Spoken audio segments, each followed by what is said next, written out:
was 17 back then, I thought that I knew more than I know now. I can't say he didn't warn me. The city life's a hard road to hoe. Ain't it funny how a dream can turn around where corn don't grow?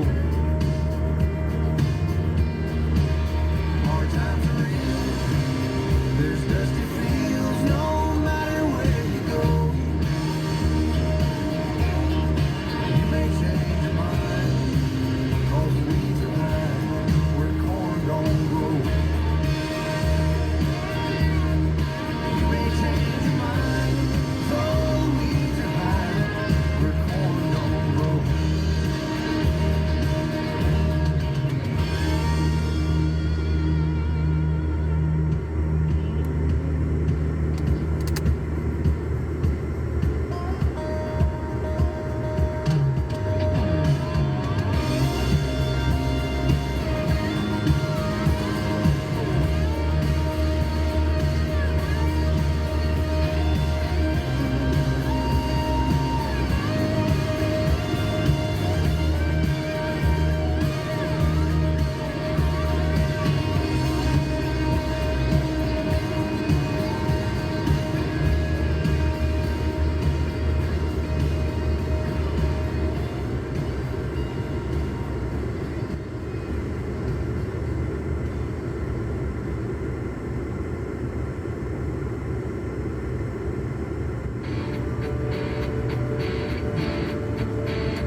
Drink on it, crank some Hank on it. Got a little crazy, raised a little hell on it. Yeah, learn to pray, learn to cuss, throw a party, throw a punch. Ain't no hiding where we're from. It's on our boots, it's on our trucks. It's in that cloud of dust we stirred up. It was out in the fields, a little more backwards. It covers this town like it covers my soul.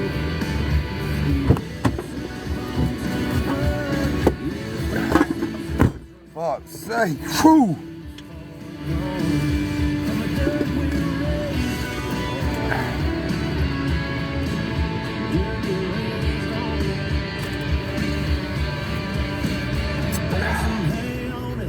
Fuck.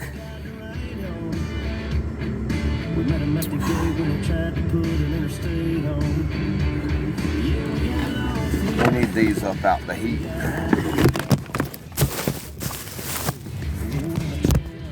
Only good thing about wintertime, outside is a cooler.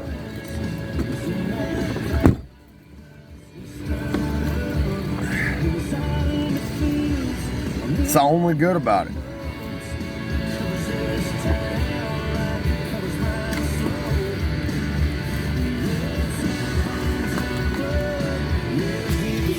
Hold on a minute, I'm doing something.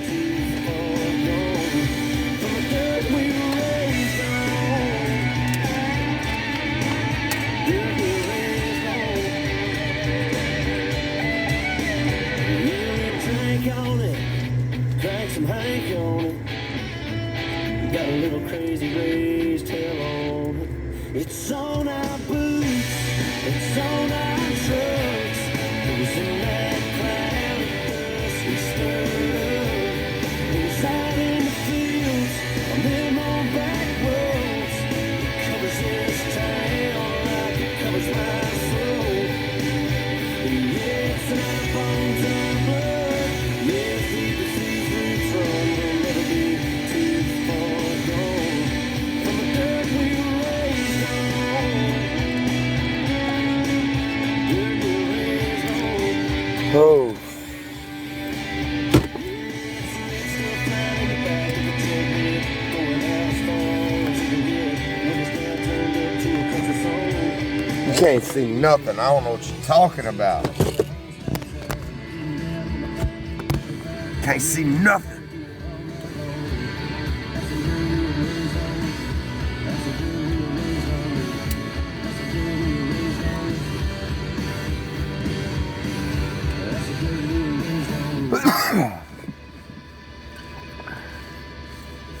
Can't see nothing.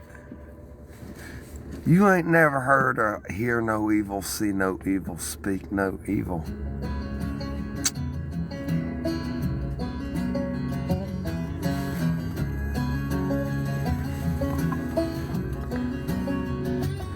You didn't see nothing.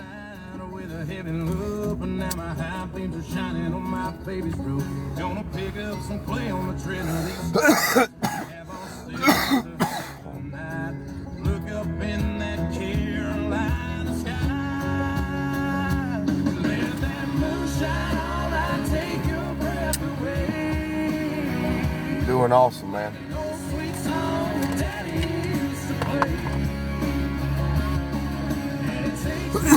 No. No.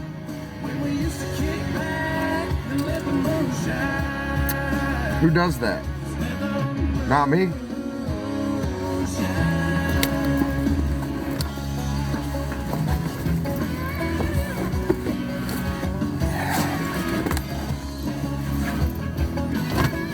Nothing but holy water and Jesus vapors over here. And church hymns and scripture and hallelujah.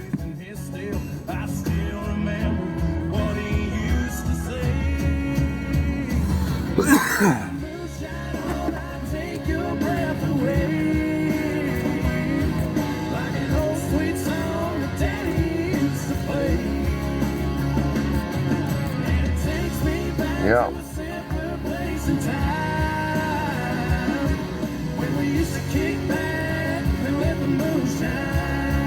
I don't believe you. I got trust issues.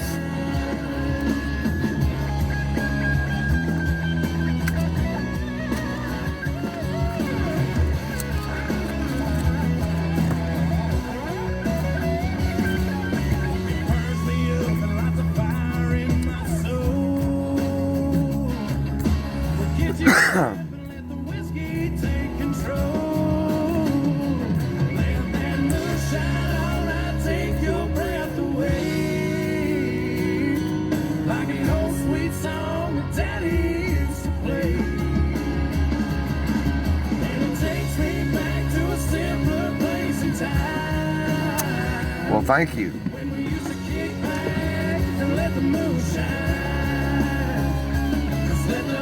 Well, thank you.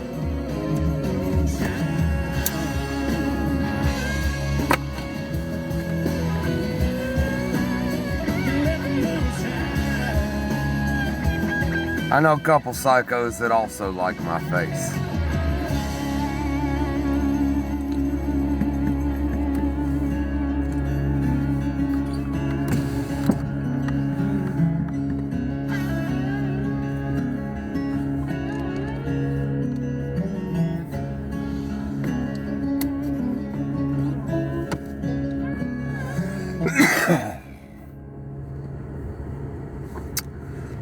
Doing good, man.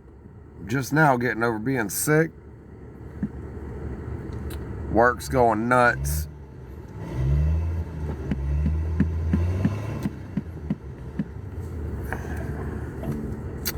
Monday I got a big job I start. Yeah, I mean, well, it's big, but it ain't gonna take that long. Third generation farmer. Been married 10 years to the farmer's daughter. God-fearing, hard-working combine driver. Holding up the road on my plower. Chug-a-lug-a-lugging 5 miles an hour. I'm an international harvester. 5 miles of cars laying on their arms. Falling on deaf ears of corn. Lined up behind me like a big parade. For shouting obscene words, flipping me the bird. Oh, cheers.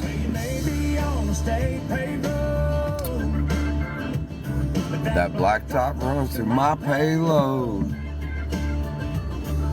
Excuse me for trying to do my job, but this year ain't been no bumper crowd. Oh, these stars are absolutely beautiful out here in the wintertime. I don't know what the difference is or why.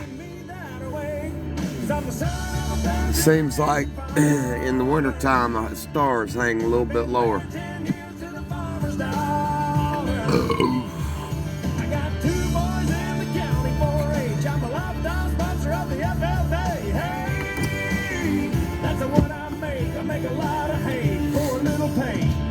But I'm proud to say I'm a God-fearing, hard-working combine driver. There ain't a damn inch of this property I don't know.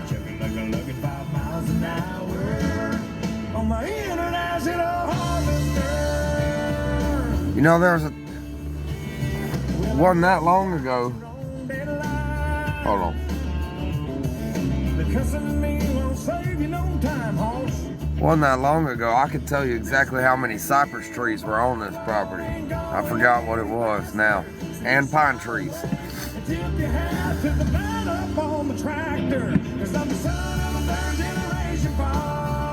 I really don't have many pines. I've got more oak and cypress here than anything. I got 2 boys in the county 4-H. I'm a lifetime sponsor of the FFA. Hey, that's the one I made. Yeah, it's cold as a motherfucker here too. But I'm proud to say I'm a God-fearing, hard-working combine driver. Hogging up the road on my power, chugging, lugging 5 miles an hour. I'm an international harvester.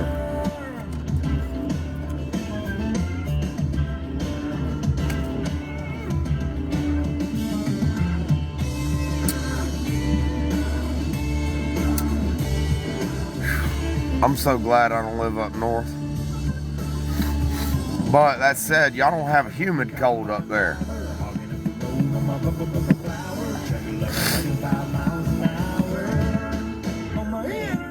Y'all have a dry cold up there.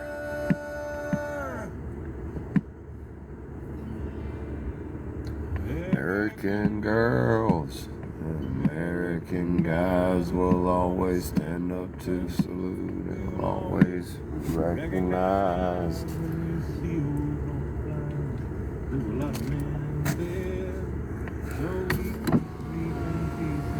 Fuck all that, dude. Shrinkage is a real problem.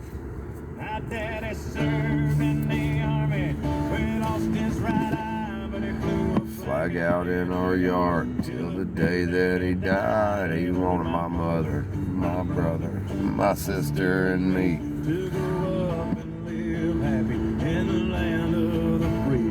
Now this nation that I love is far. Same way they were this morning. A mighty sucker punch came flying in from I ain't doing shit. I wasn't doing shit to him this morning.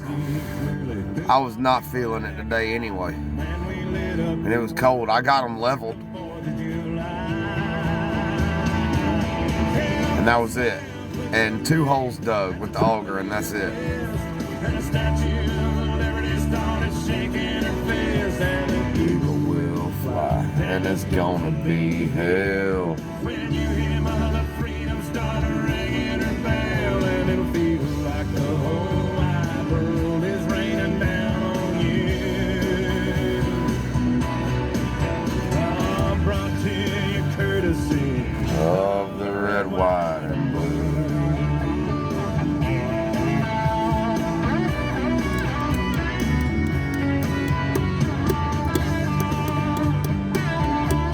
I'm ready to get them done.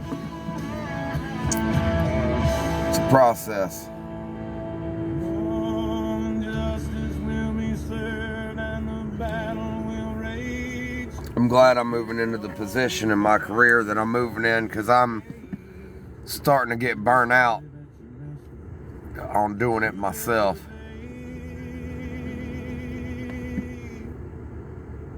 We'll put a boot in your ass, it's in I ain't got about 10 more years in me to do it anyway. And that's gonna be it for me.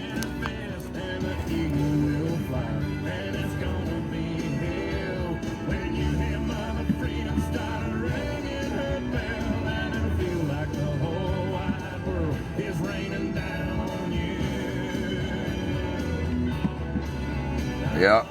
Well, and I raced dirt bikes and fucking bar fights and just fights, and not to mention all the other stupid shit I've done in my life.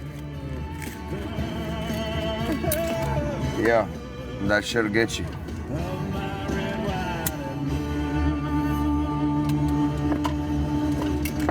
I kneeled down. Where the fuck was I at earlier today?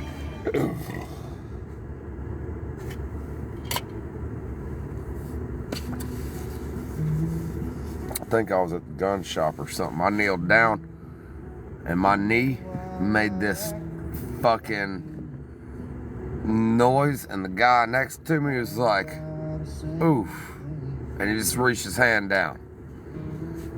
And I was like, yeah, I appreciate that. Guess that's just a cowboy. Yeah, but I'm fucking 32 years old, man. That's bad.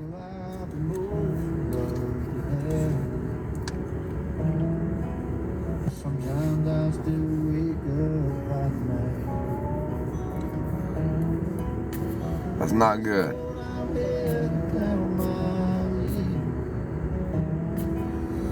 And I figured it wasn't enough to fuck my joints and bones and shit up, so I figured I'd smoke like a fucking chimney and drink like a fish too.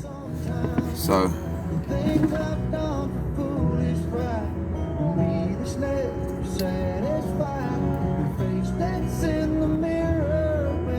I played baseball.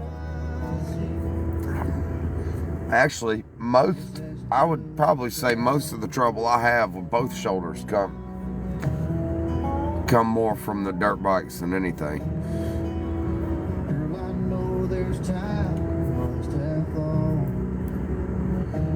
It's coming, it's fucking processing. It's too damn cold and windy today. Way too damn cold and windy.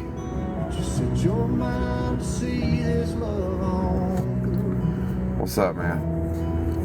Guess that's just a cowboy. The years are on a restlessness. I'm going to retire early. Way early.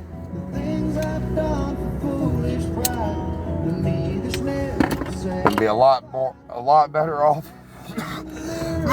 than most people with a pension and a retirement fund.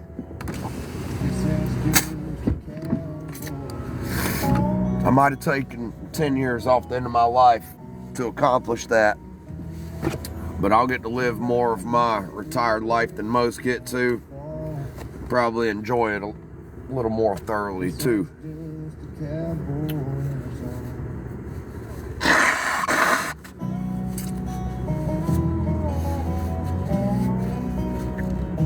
I'm in a position right now. If I were to fuck up my back or something right this second, God forbid, it hurt me, but it wouldn't hurt me that bad. I'll be all right.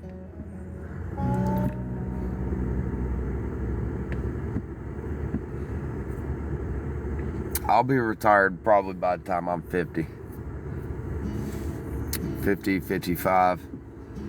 Maybe before that. I won't be far off by the time my kids graduate.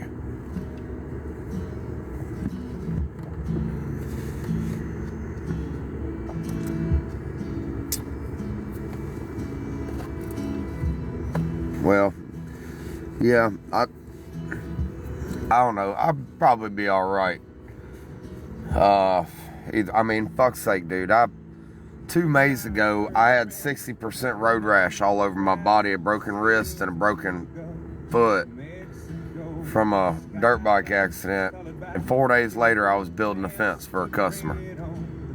So, where the working man does. There's a lot of things that don't suck that fucking bad. It's still giving me shit.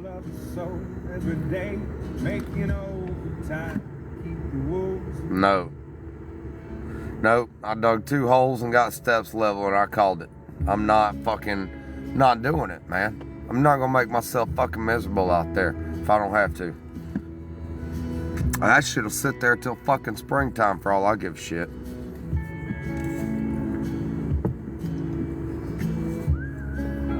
I mean, it's not going to, but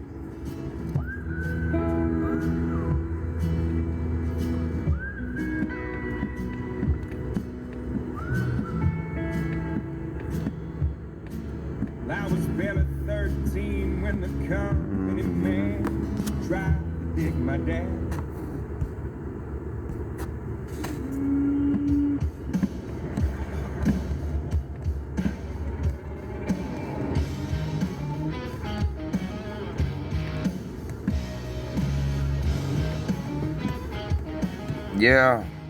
Yeah, but I try not to do that, man. I've got some serious self-discipline when it comes to digging through shit like that. I just don't give a fuck on this one. It's here at my house. It's gonna be perfect, you know, but I don't have any kind of deadline to meet or none of that. If it was a customer, it'd be different. I'd be out there and I'd grin and bear, but I don't have to right now. Monday starts a whole different story. I've got 100 foot of railroad tie retention that I've got to build. It's gonna be about 4 ties high in an interlocking pattern, rebar 3 foot below the bottom tie, 3 foot in ground, and then it'll finish out to the top tie. I've got a backfill, then I've got a demo 28 by 12 deck, and then a 25 by 20 platform deck down below at the bottom of the hill, and then we're rebuilding a 28 by 12 deck the right fucking way.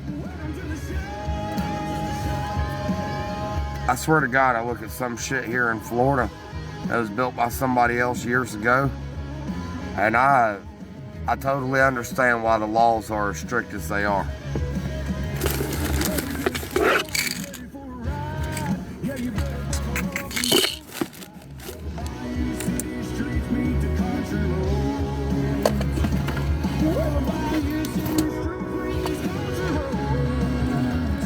Welcome to the show. I'm about to have to go grab some shit for this tooth here in a minute.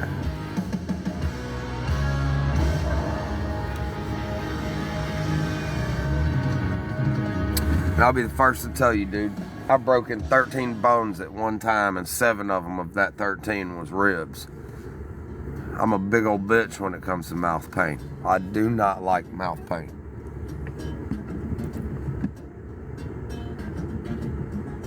Yeah, you got a lot of these motherfuckers out here throw a couple sticks together, call it a porch or a house or whatever the fuck. And I can't even fucking build a chicken coop without doing the framing like it's a fucking interior wall.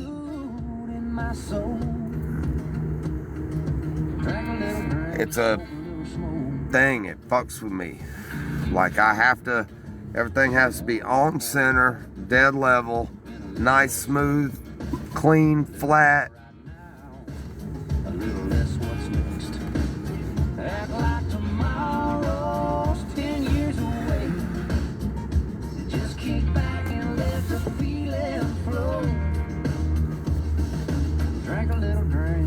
Live by a rule in the contractor world, and I don't accept one kind of customer.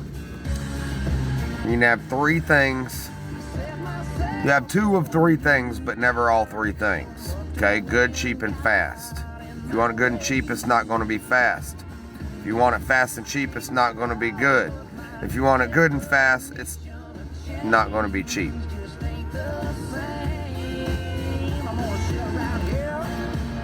So,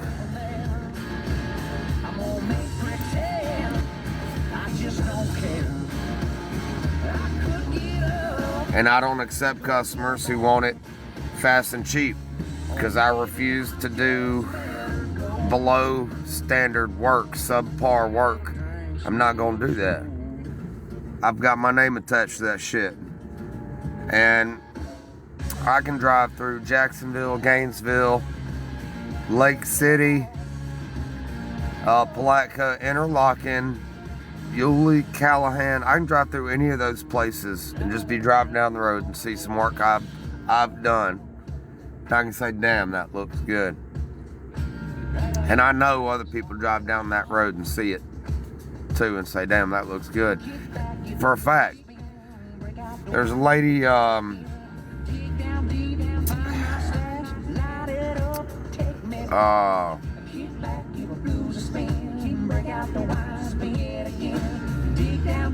Marsh.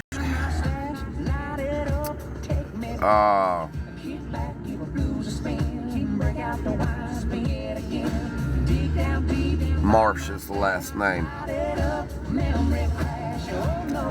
Anyway, I built her a porch on the front of her house. And it's on the corner of her street, but the main road is here. Here's her street. Her house sits right here. And there are 5 or 6 people that stopped by while I was building it. Matter of fact, 2 or 3 of those people I went on to build porches for later.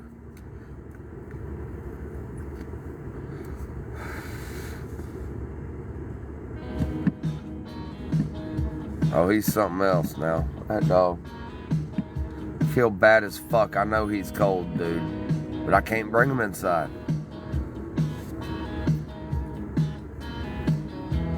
He got a nice thick comforter out there for a doggy bed.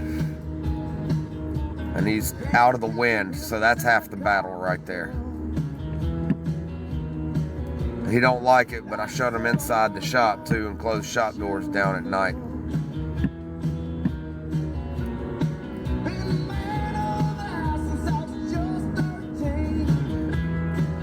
No, I'm drinking Mick tonight. I've been on a Mick kick for a while. I love my Miller Lite, man. I love it, dude. But damn, it fucks my damn stomach up, heartburn, and get bloated.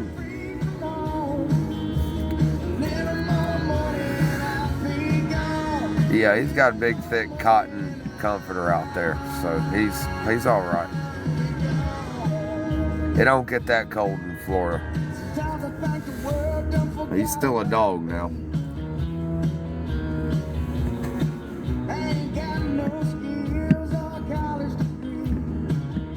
That dog wants to talk to me. You look at him in his eyes and he just wants to tell you something. You can tell.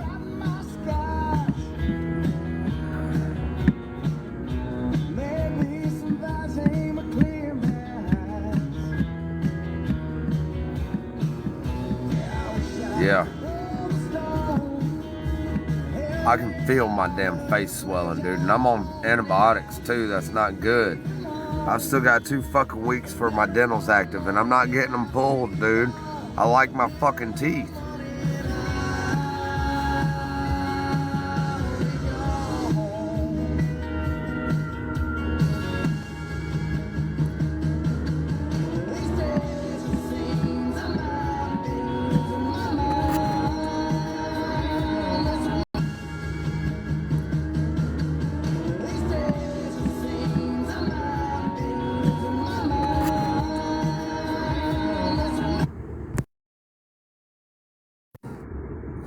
What the fuck I do that for?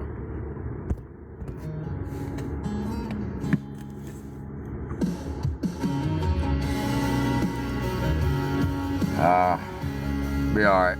I'm about to go get one of those liquid Advils, put it on it. Right now it's 37 degrees.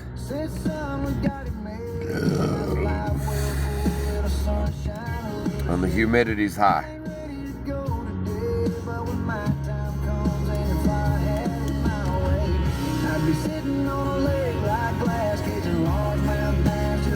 See? Y'all ain't gotta come to Florida. You see what I'm saying? No, man. Everybody thinks it's fucking sunny and 75 here. It's not. You get like 2 days out of the whole year where it's actually sunny and 75. The rest of the time, your junk's sticking to your fucking leg, or you fucking can't pack enough clothes on. And even if you do, you go outside, the wind hits your neck and it makes it fucking miserable. And on the other side, with it being hot, you get fucking carried away by the goddamn mosquitoes out here. They're about the size of a goddamn pterodactyl.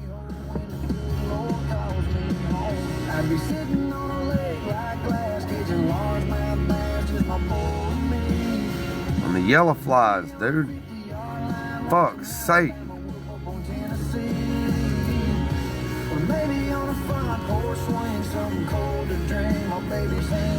This is ridiculous.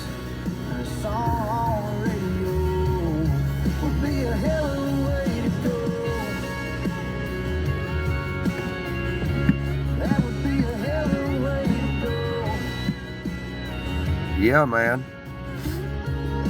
And I don't know what everybody's infatuated about the beach for. It's like all sand and water and a bunch of fucking people I don't want to be around. And then you go to another beach and it's like, oh, look, more sand and more water, just a slightly different color of blue. And look, more motherfuckers I don't want to see.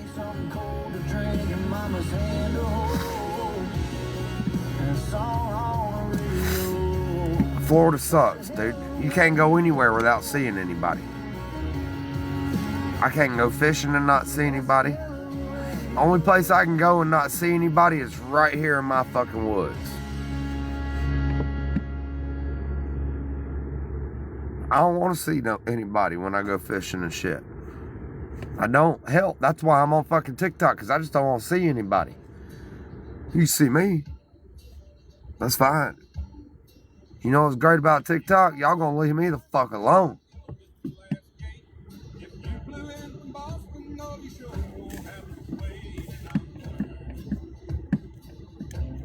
A little more every day.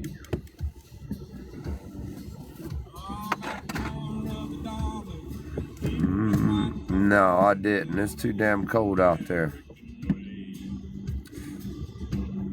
Yeah, well, I'm from the Carolinas, and that's my go-to place, too.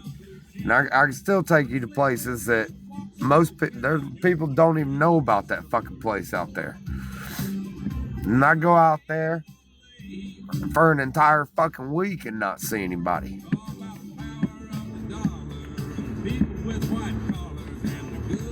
American way.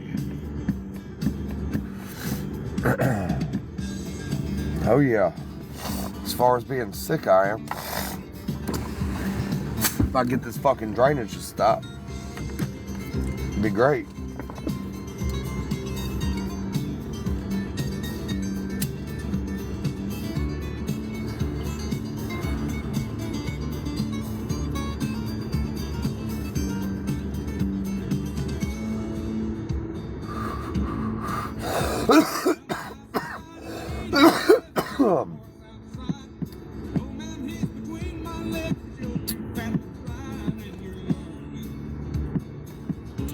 A little more and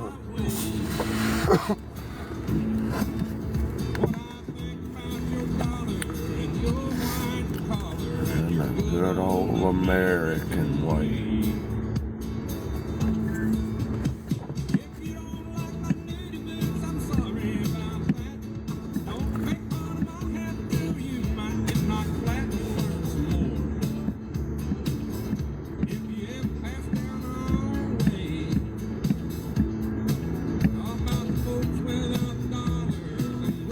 Marshmallows for a cough?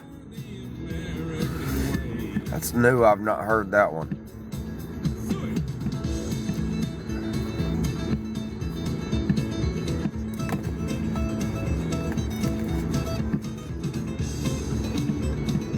Honey. honey. I've got a customer who's got a beef farm, and he'll send me home with honey. It's like ground up, almost like it's cinnamon, of the honeycomb in it. Oh my God, it's so good.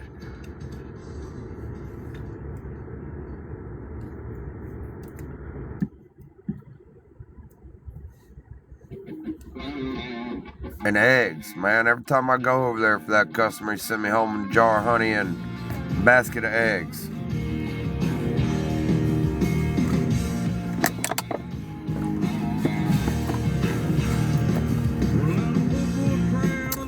I ain't all for some hot toddies now. Now just give me a fucking shot of whiskey and call it a day.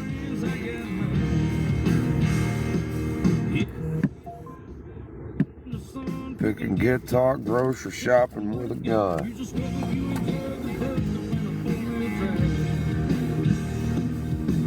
Me no caviar and high dollar wine. We got cornbread, sweet tea, and bright patch moonshine. We all know how to have a damn good time.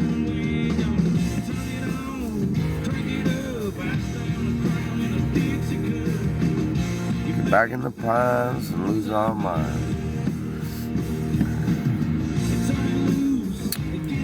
Yeah, Taryn's big on them hot toddies, man. If she's sick. And I don't know. I'm not big on it. No, I can't have tequila. Tequila makes me a mean motherfucker. Nope. I know what I can and can't have, and I drink only what I like and can have. I ain't got time to be ignorant like I used to.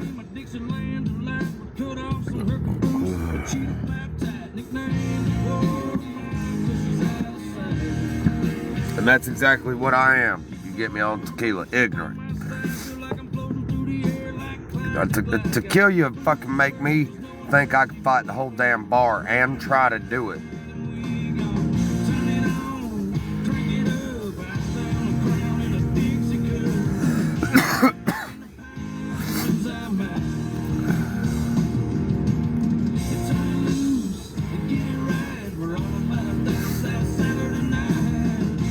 Yeah, I know better. Yeah, hell no. No, she ain't. She ain't sick.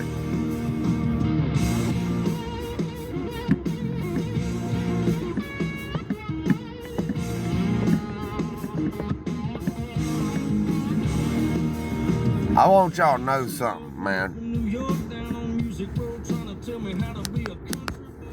It's kind of funny how invested some of y'all get into us. And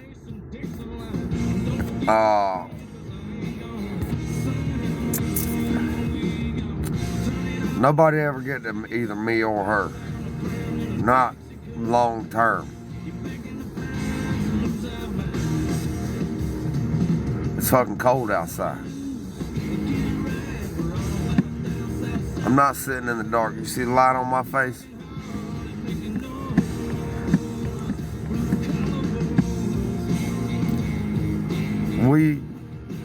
We both can just be mean as hell when our heart's hurting. And that's just all there is to that. But nobody else better do that shit to either one of us.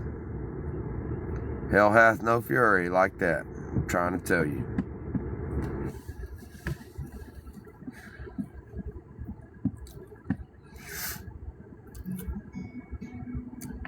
Boy, we some fucking assholes to each other sometimes.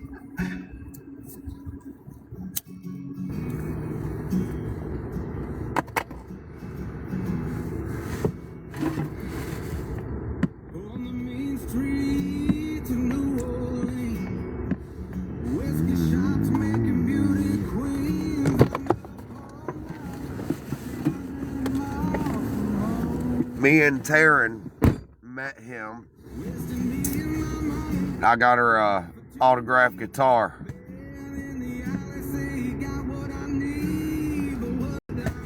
I got a picture of her with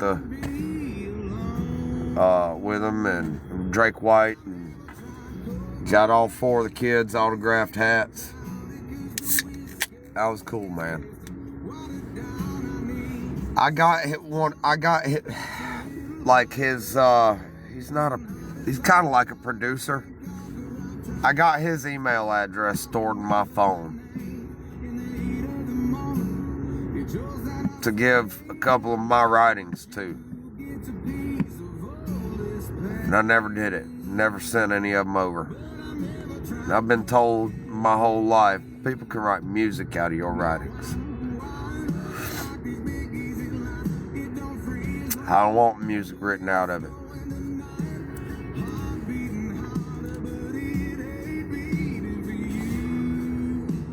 I probably, if I did it right, become very wealthy off my writings. But it's worth more than $1 to me.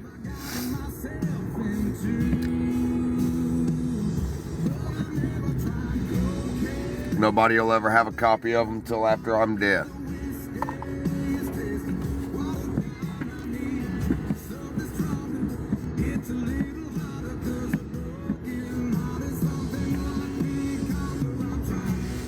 Nobody give a fuck about them anyway until after I'm dead.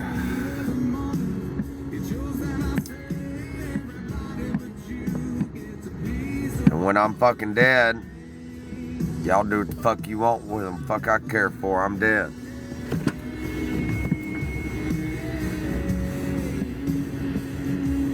They'll be my kids. All that stuff will get passed down to my kids.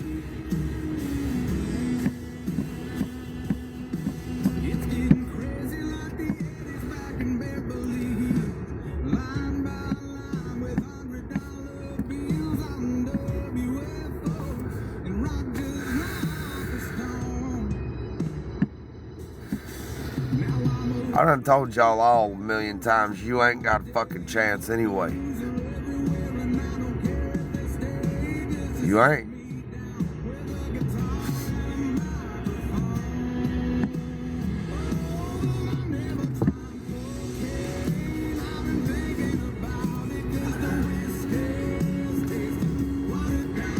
And it ain't nothing against anybody. It's just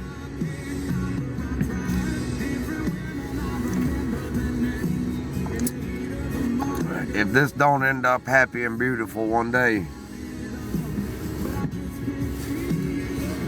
I'll make my fucking life happy and beautiful. I can promise you that. And then y'all still don't have a fucking chance, and you're going home.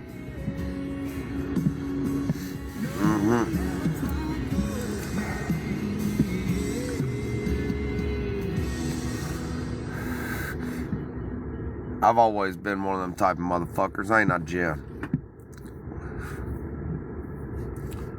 I'm a motherfucker now. I'm a real motherfucker.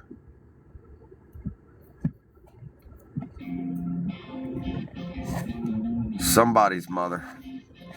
Heard the door slam, and I couldn't tell. Was it just the wind? Was she mad again? Oh, hell. She's getting in her car. I hollered, baby, is there something wrong? Thought I heard her say something sounding like I'm gone. These days gone can mean so many things. That's why I'm pretty confident my end result's gonna be alright anyway. By the time the boys are 21, I'll be 42.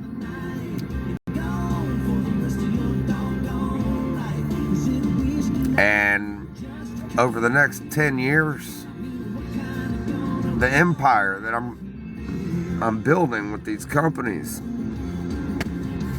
and it's just no fail, man. We came into the home building industry right at the right time with a fucking business plan that trumps all over everybody else's. Nobody can compete.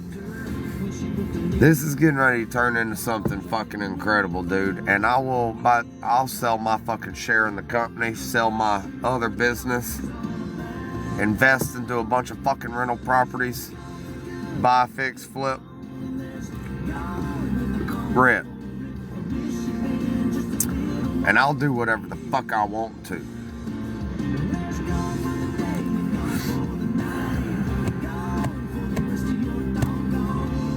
Yeah. Well, that's kind of like what I told her too. I said, man, what the fuck I do all this for? Take all this time off the end of my life for to not have anybody to enjoy it with and look at and say, look what we built. You know? And if it's gonna be like that, hell, don't think I can't enjoy it by myself. Me and the boys have a good fucking time. They won't get married neither. I have them in Cabo sipping margaritas, getting it with senoritas in no motherfucking time. And Cabo's gonna look a whole lot like Sturgis and Daytona Bike Week.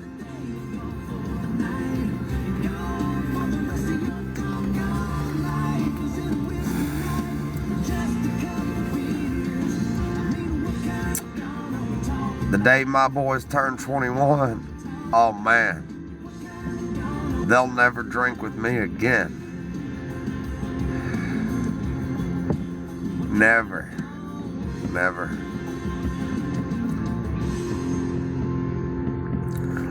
These kids here.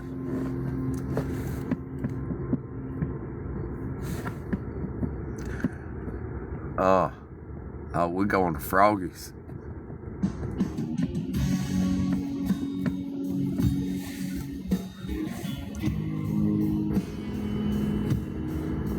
Nine and 10. I've got 8 years for the first one. And then, well, they're not going to have a choice. So each individually when they turn 21, and then both of them at the same time after they're both 21. Hell yeah, I'm going to put them on the right track.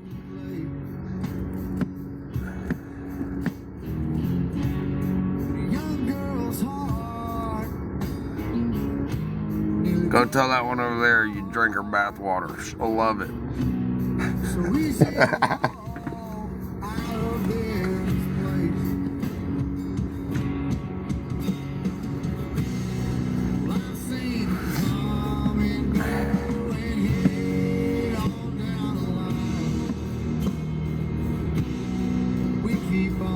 Oh man, I'm gonna blow a couple grand on my kids when they turn 21. Damn right.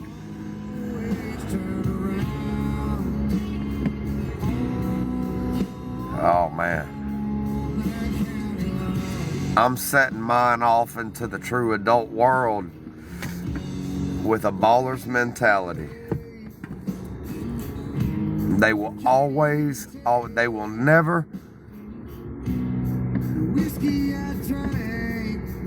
They will always lose money chasing women. They'll never lose women chasing money.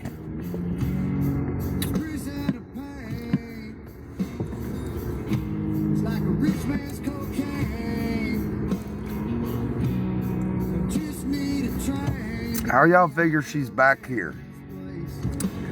I didn't say that.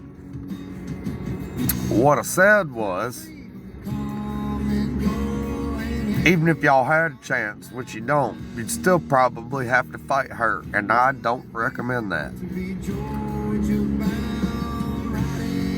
Because if you beat her, I'm a man, and now you got to deal with me, and you don't want that.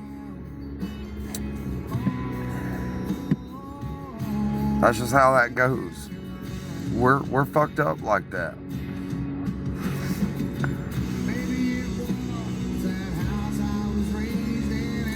Because she ain't gonna let you close.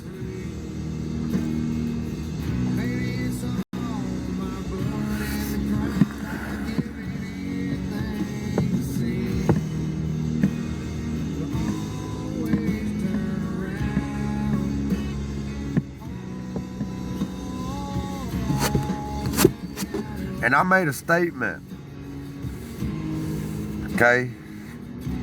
I don't have a baby with her, okay? And both her baby daddies combined ain't as fucking nuts as me, okay? So they don't want that. They don't want none of that, and both of them have showed it. They don't want nothing to do with that. And both of them have been given opportunity. I was the second one, the youngest little son with the sun. Especially the oldest daddy. That motherfucker right there. Motherfucker come rolling in his minivan, smell like a fucking fish factory, and he ain't been around no bitches. God bless the soul on Highlands Road. You know they done all they could do. But a man rock and sing is one thing I ain't. I'm just your everyday good old boy. But I ain't too proud to hit my knees when I need some peace and pray to the Lord. And that's who I am. That's the way I was raised. Can't tell that sumbitch shit. And I went to him like a man, dude. I remember the day I met her oldest dad. I stood on his porch and went to him, got out the car, walked to his front porch, and I looked that man dead in the eyes and introduced myself and said, man, I just want you to know who's around your daughter. As a daddy, I would want that.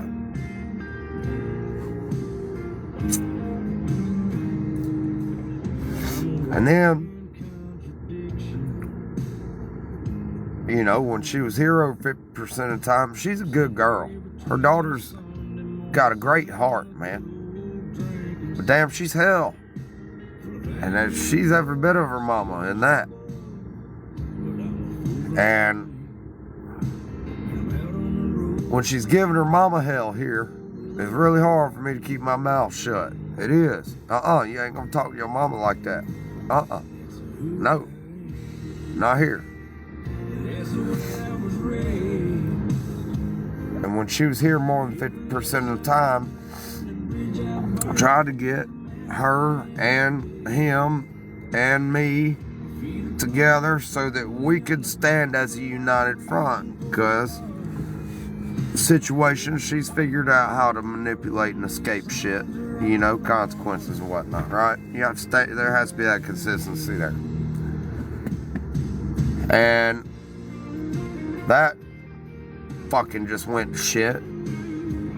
So then he rolled up here one day to get her, and I walked out there with a beer in my hand. And I said, Paul, listen, because he just throws it all back in your face all the fucking time. And I was like, look, man, drink beer with me. I was like, I want to know what you're thinking, what you're feeling. What can we do for the best interest, man? It don't matter whether we like each other or not. Your daughter needs this, all right? I was like, I want to know what you're thinking, what you're feeling. What can we do for the best interest, man? It don't matter whether we like each other or not. Your daughter needs this, all right? Do for the best interest, man, all right? And I'm having to deal with the shit from her not having what she needs, and you are the daddy. And you don't want me to discipline your child in my house. So you need to come over here and do it. Oh, I don't drink beer. I was like, well, then sit down and smoke with me, man. Oh, I don't smoke anymore. Bullshit. And then started getting a little mouthy and shit. And I was like, fine then. Cop out, you fucking coward. And I told him that. And I called him a little kitty cat too. Right to his motherfucking face. This sumbitch is 10 inches taller than me, outweighs me by 50 fucking pounds. And sat in his minivan shaking like a fucking leaf. And I wasn't even mean to him. Until he started being a freaking asshole about it. Pissed me the fuck off. That's your daughter. What the fuck's wrong with you? And another man comes to you like a man and is being cordial and nice and calm. and that child, your child, is at that man's house more than she's at yours, you better listen to that fucking man.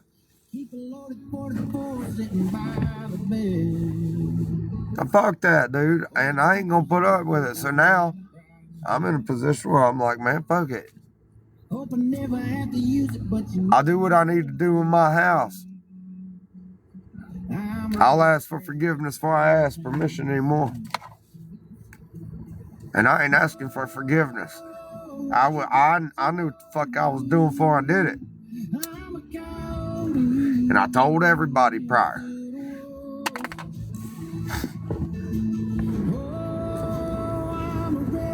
I did what I was supposed to do as a man. I did it the right way. All right.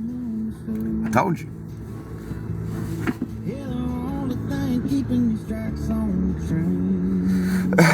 And that motherfucker, all the time, if I got something to say to him, and I will, I'll be an asshole right off rip. He'd be having a normal work day, not even know nothing's going on. And I cuss that motherfucker out.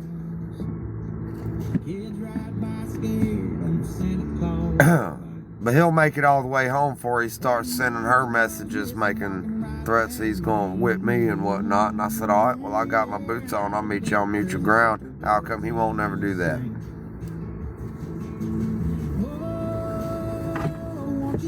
You're going to have a brand new respect for this short motherfucker, I can promise you.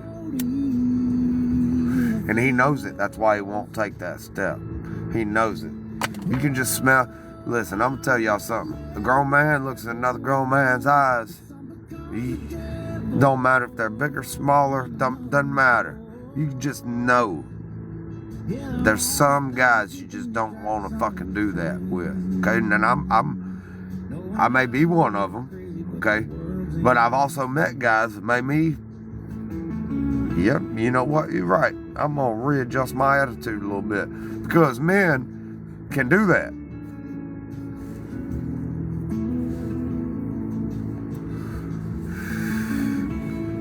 I'll do anything and everything I can to not fight you. Yours bigger, you're right. I'm ugly. Your woman was never looking at me. I saw her looking at you the whole time. I won't ever look at her again. I'm a bitch. You're like Ron Jeremy in the 70s. I'm nothing. Does that make you feel better? Whatever. Fine. Till I fucking had enough. When I fucking had enough, I meant, God damn it, I've had enough. Oh, I'm a little crazy, but the world. If you ain't old enough to know who Ron Jeremy is, please don't be in my life.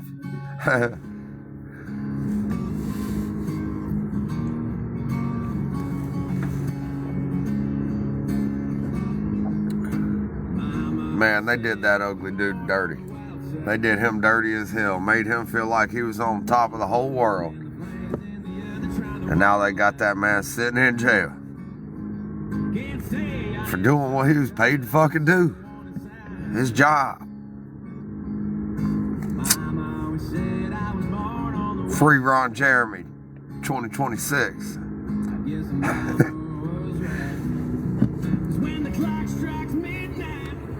What do you mean, who's Kyle? Listen, I have been punched in the face on 4 separate occasions in 4 separate places by like 4 different people because some guy named Kyle. And I got my ass flat handed to me 2 of them times. And I don't know who the fuck Kyle is, man.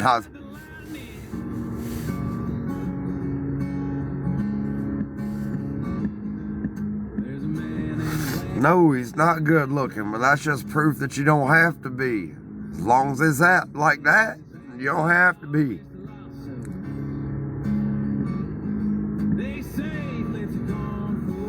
Yeah, I ain't fucking kidding, dude. Dude, I walked in the liquor store last week. And some guy was like, he said, you look like somebody I know. I was like, it ain't Kyle, is it? Like, I really like him. You know? I was ready to throw hands. Not this time. Not today, devil. Nah, I'm ready this time. You ain't gonna sneak me this time, motherfucker.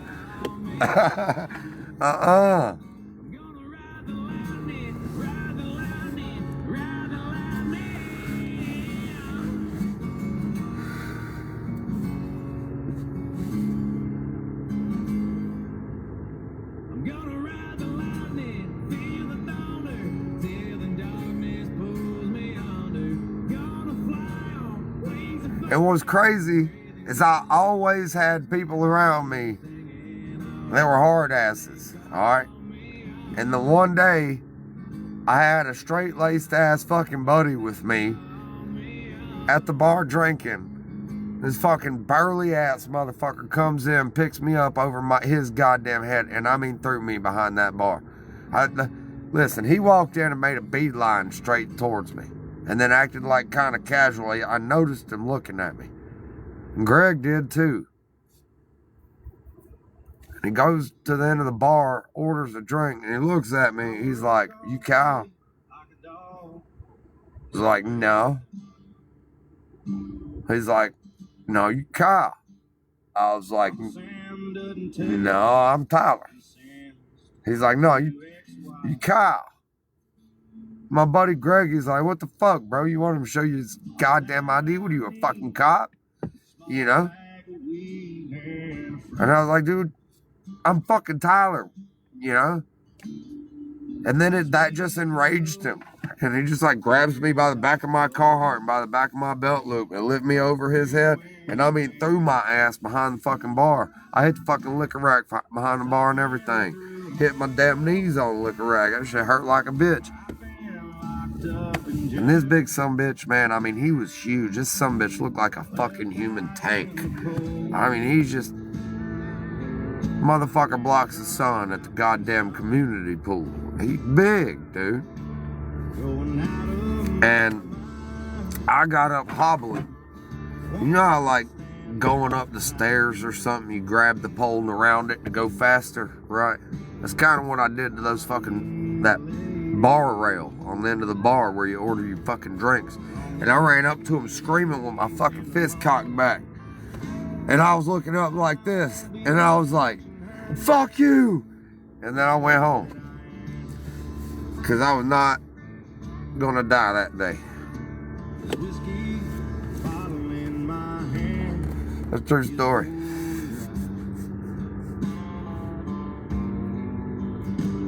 Yeah.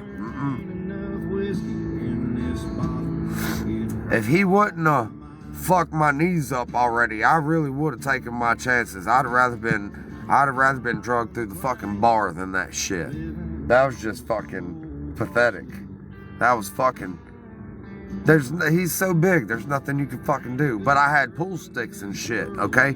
So, like, you see what I'm saying? Like, if I'd have known...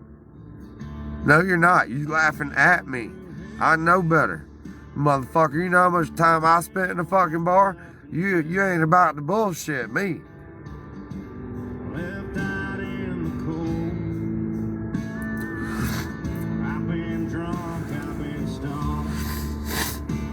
That's why I don't go to bars anymore. Every time I'm in a fucking bar, I get punched in the face or I end up into it with somebody. Every damn time, just because I got a pretty fucking smile. A raspy ass motherfucking voice and I'm missing a chromosome. And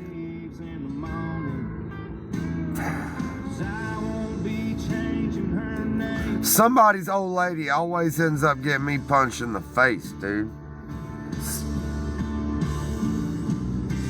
No, I'm not going. Y'all don't have a chance. No. I'm not going to the bar. I'm not. We're going to sit here. I will sit here. Not even any week. I'm going to sit here. And I got my own bar and a million stars and some music and not getting punched in the face right here. You know how many times I've been punched in the face? I can't count. Me and Terrence's first date, I got my fucking whole side of my face swelled up like this, black and blue. And I woke up making jokes about it. And that was like, there was a couple weeks that went by between that night. And we had been talking for a couple weeks. But then we met, and our first date, we got into a bar fight together. That's how I knew she was the one, right? And,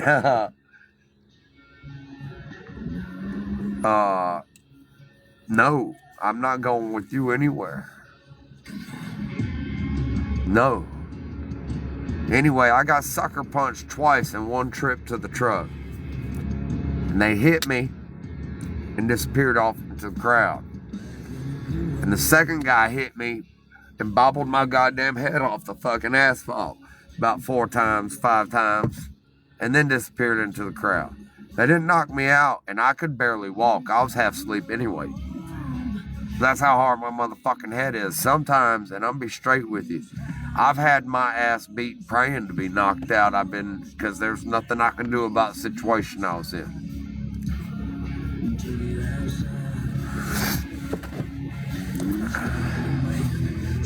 I was on the losing end of that one. And, I've never been knocked out from a punch. I got knocked out by being dropped on my head one time. This dude fucking suplexed my goddamn ass. That'll go tell you about the size of the guys I've been into it with too. And I've been choked out. Nope, I didn't.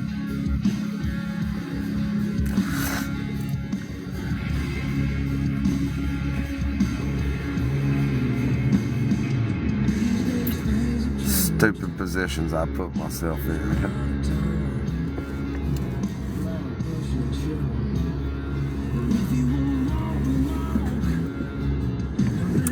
But you know what? I hit a level of intoxication where I'm like, I ain't doing none of that. And you probably can't even keep my attention long enough to make me mad. So my ADHD has superpowers when I've been drinking.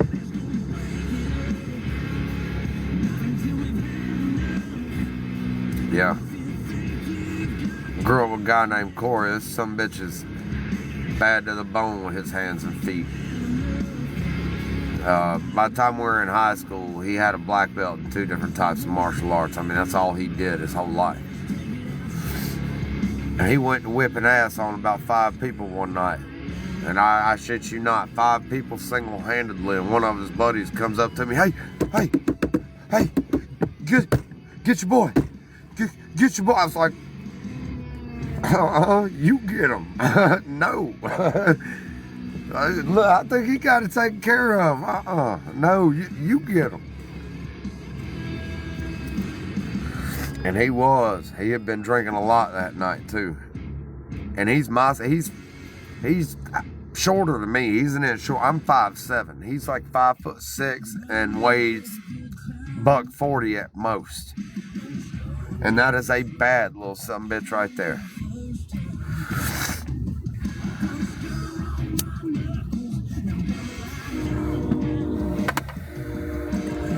But that's who I grew up with beating my ass too, so I learned to move my fucking head out way a little better than most people did.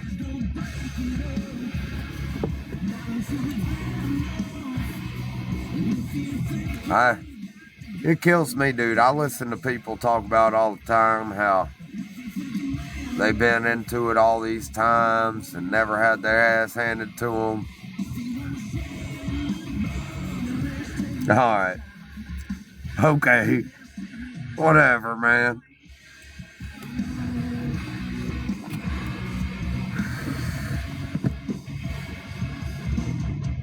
I'll let you go on with that. Makes it feel bigger for the moment. I get it. Alright. Sometime you still look like an angel. I heard you doing fine. Got promoted back in April.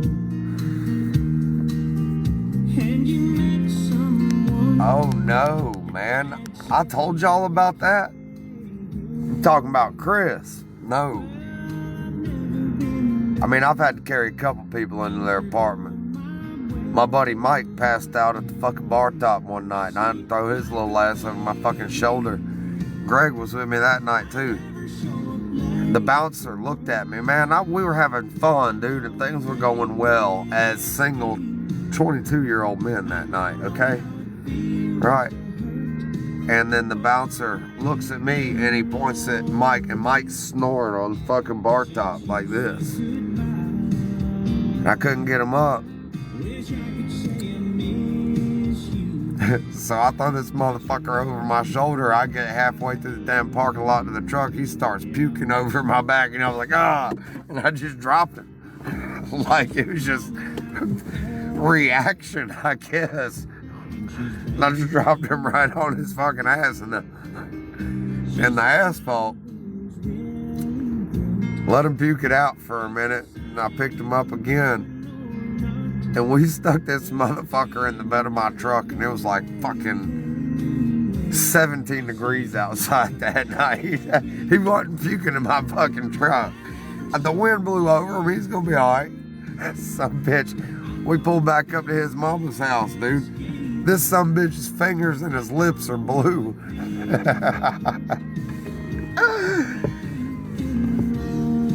Got him inside and stuck his ass in a cold ass shower. Told him to get his ass up and go to bed. His mama was pissed.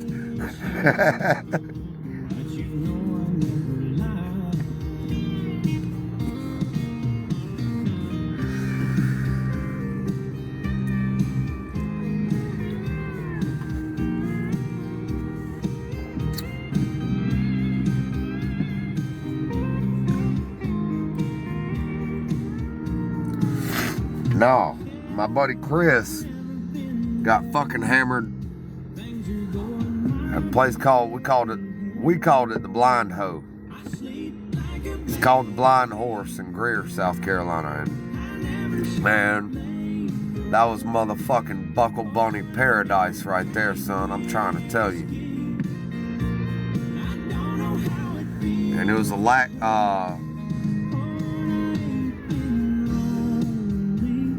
I don't remember if it was the Lax or Corey Smith. It was Corey Smith. It was a Corey Smith concert. And that motherfucker, I ain't going into that whole fucking story.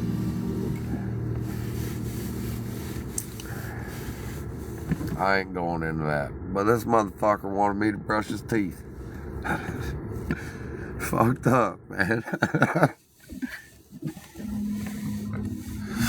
We went out to this damn concert. He had this bitch of a girlfriend named Amber. And she was a fucking utter bitch, dude. And Chris is like one of the coolest people ever.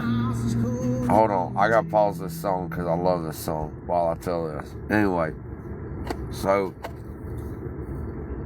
we go out there. I'm 3 months shy of 21. I've got fucking X's on my hand. But Chris didn't give a fuck. He went right to the bar and handed me the beer with the X in my hand. I don't think anybody there gave a fuck.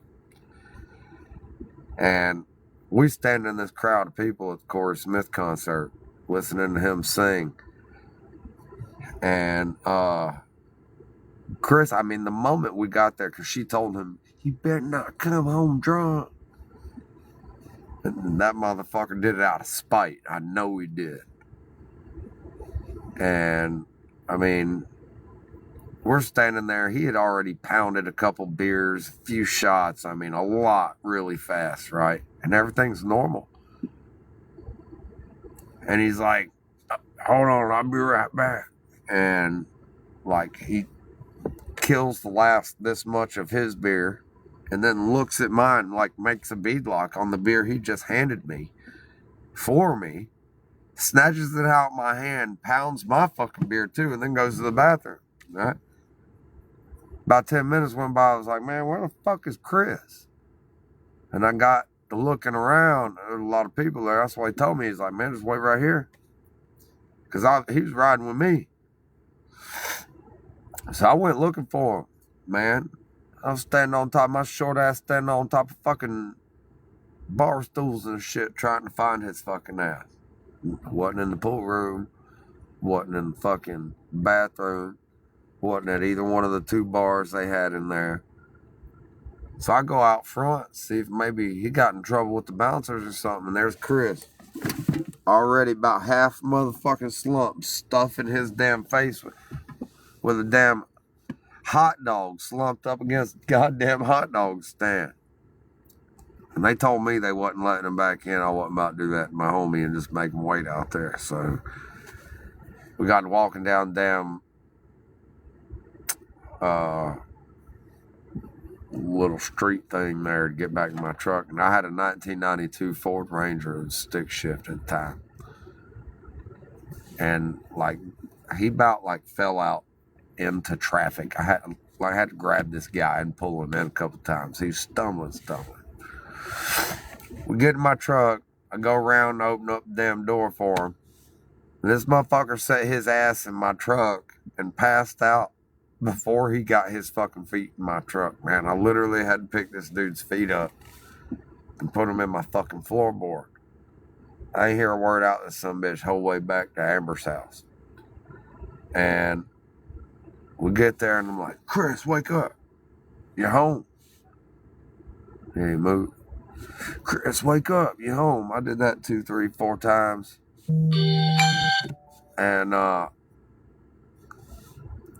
go around, I open up the passenger door, and I'm like, Chris, wake up. You're home. And he's like, yeah. What, Chris? Yeah, I'm on toothbrush. What? You need to brush your teeth? And then, like he just came sober or something, looks up at me and he's like, no, I need you to. And then, like, went right back to drunk Chris, I guess. I don't know. Slumped back the fuck out.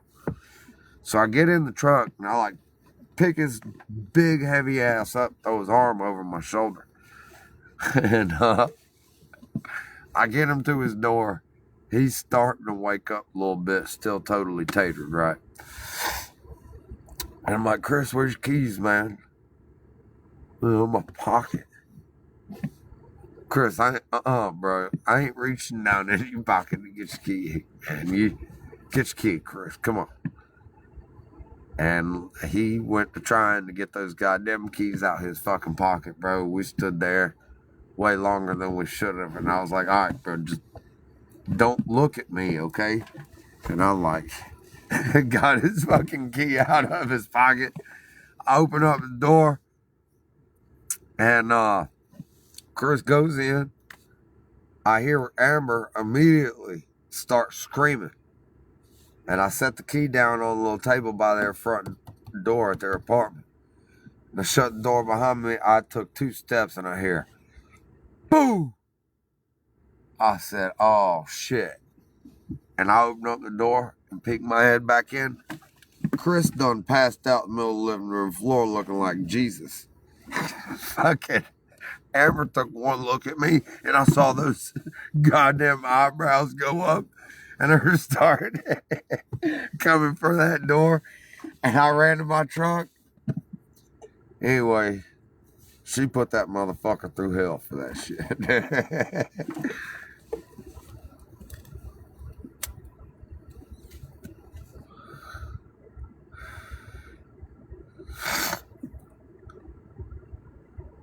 Oh no, dude. I ain't about to sit here and tell that story.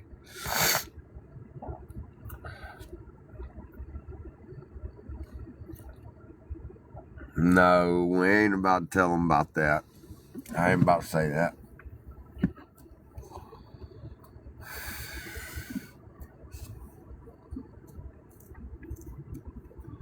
It's a good time. Those are core memories. No.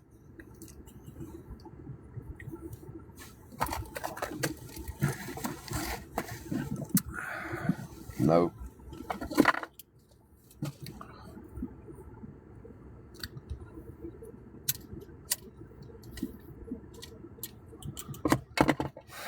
Old T.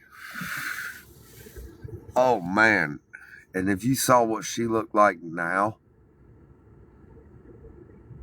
it ain't nothing to be proud of, son. No.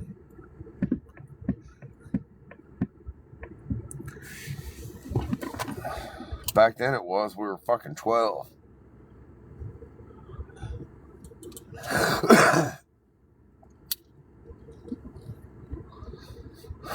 We was some natural born pimps.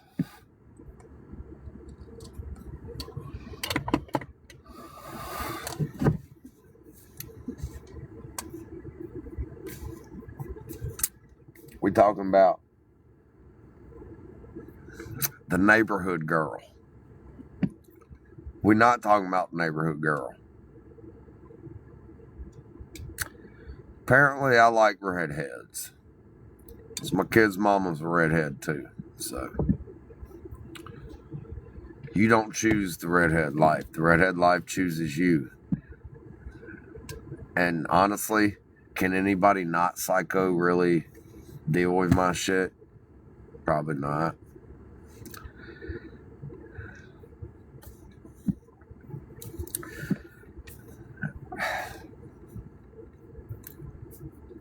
Hold on a minute. I'll be right back. Let me go make sure my kid's getting in bed and shit. Hold on.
Alright. Y'all want to know about neighborhood girl? Oh, fuck's sake, son. Shit. Alright, so I was 12 years old when I jumped off the porch. I had, there's this. So after school in middle school, my buddy's mom would drop us off at our house. And no, my mama did find me. Her name was Chelsea. Mama walked in, caught the whole side view on backstroke and everything. And anyway,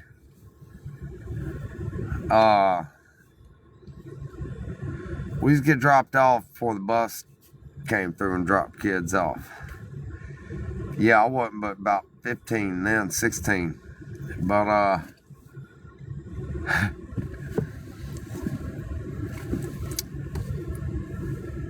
we're gonna call her T, and we're gonna call it having fun, okay? T got dropped off the bus, okay? And she comes walking past my house, and I was skateboarding in my driveway, and I don't know. I just looked at her, and the thought was there, and I was like, hey, T, what's up? She's like, what's up? I was like, the thought was there, and I was like, hey, T, what's up? She's like, what's up? I was like, and I was like, hey, I was like, so, you want to have fun? And she was like, yeah. I was like, all right. She was like, my mom won't be home like Wednesday after work. You come over then. I was like, all right, I'll see you Wednesday. Immediately go running inside and call my best friend, right? And I'm like, Brady, guess what? He's like, what? I was like, me and Tori gonna have fun. He's like, nuh-uh. And I was like, yeah. He was like, well, you need some helmets or something? And I was like, yeah. He was like, all right, I'll be there in a minute. And I heard Brandon's lawnmower pull up in my driveway, because we used to ride our lawnmowers back and forth to each other's house. It was like 2 miles. And Brandon pops up. He comes in walks in my kitchen and reaches both hands down into his fucking pockets and pulls out like a handful of fucking helmets and puts them on my kitchen table like we about to use them all or something. And man, we sat there for a little while, blowing them up, stretching them out, putting our fist in them, trying to stretch them over our head, put our foot in them, shooting them across the room, blowing them up, popping them, filling them up with water, you know, whatever. And a little while went by. There's fucking wrappers and helmets all over. And he's like, so, think she'll let me do it? And I was like, I don't know, but I can call her and ask her. He's like, all right. So I pick up the phone with a little twirly cord, and I'm like, hey, T, what's up? She's like, what's up? I was like, so, you think Brandon could do it too? And she's like, I don't care. I was like, all right, we'll see you Wednesday. Hung the phone up. Wednesday came around, and we went to T's house, and she opened up the door and let us both in. And me and Tori went into, T went into T's room, and then I came out of T's room, and then Brandon went into T's room. And that's how I lost it with my best friend. But not, I just told you a story, not in that way though. You see what I'm saying? All right. And then, like a week later, I had another buddy over at my house. And my mom, our bonus room was a garage at one time. Somebody converted into a bonus room. And I had my buddy over, and I was a smart little shit. I had figured out I could take a Phillips screwdriver, take a goddamn deadbolt apart, and we could sneak out that way. And we snuck out, and we texted her. And her bedroom window had a AC unit that sat right below it. And we went over there, and we just kind of hung our waist inside the window.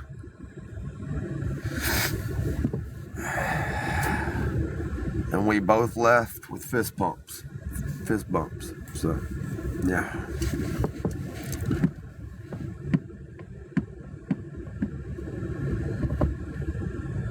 No, it wasn't the natural gas thing. That was the AC unit.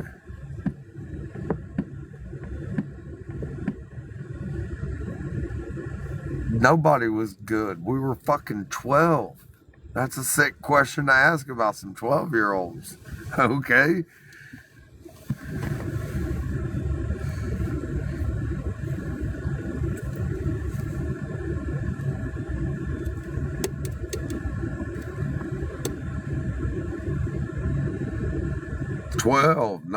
We were 12. All four involved in that story. We were 12.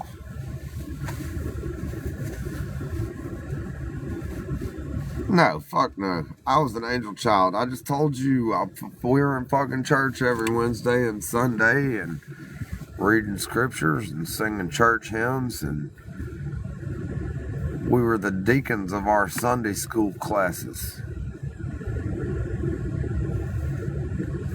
Forever and ever, amen.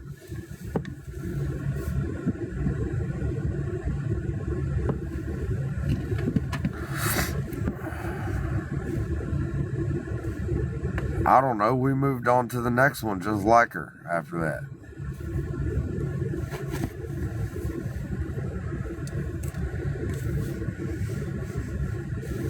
Yeah,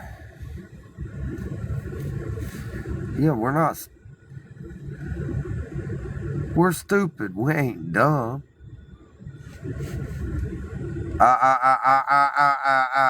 Don't you dare say that. No, the hell no.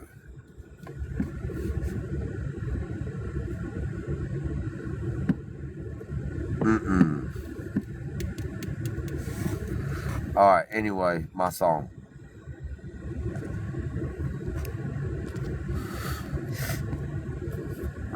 What the fuck?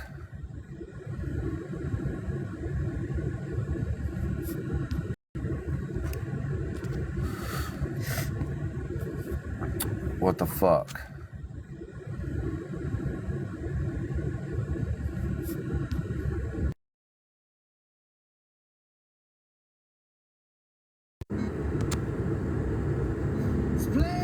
It's just a tune. It's an old cruel reminder of the past. Yeah, he was. That's what's left of me and you. I can't sleep in our bed no more.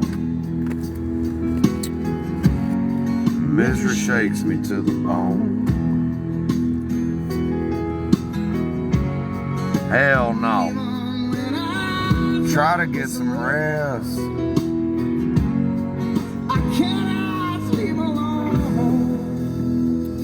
So I from the reckoning.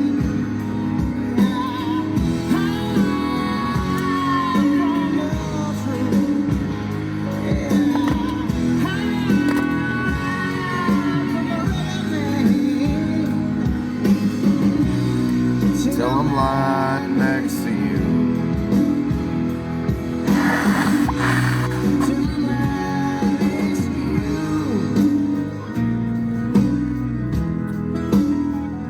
I'll be on here some, I reckon.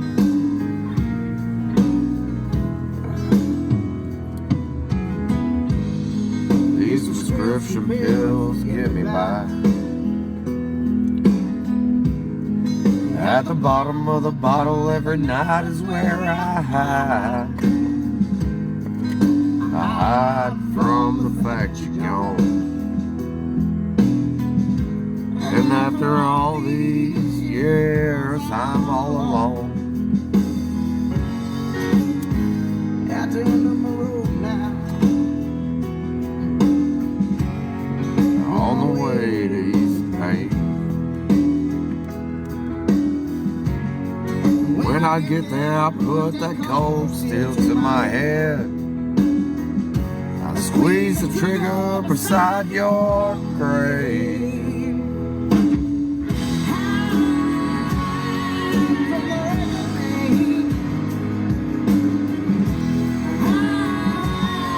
From the truth.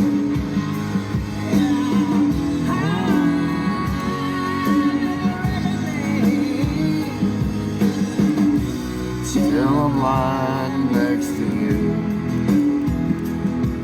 That's just good music, man.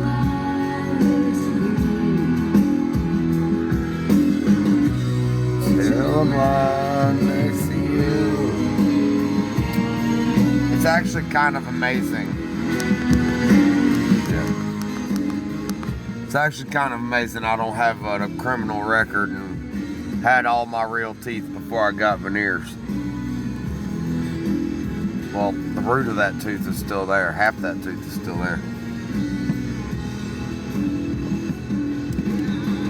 Hide from the reckoning.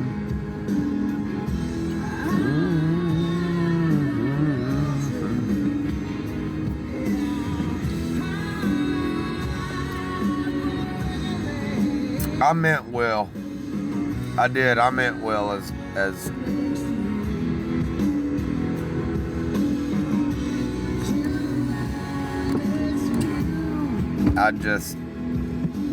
I was hard-headed as hell, stubborn, stupid, ignorant,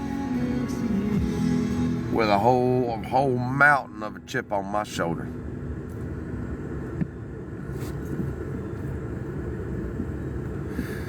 Yeah, no doubt.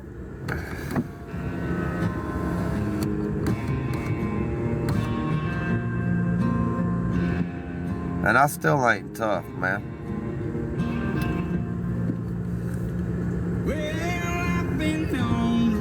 I know some tough motherfuckers, and I'm not one of them.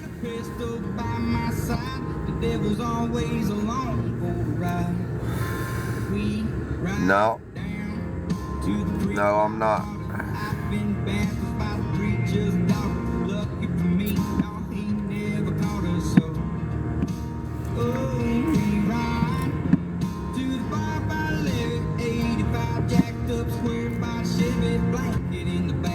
Y'all have no idea, dude.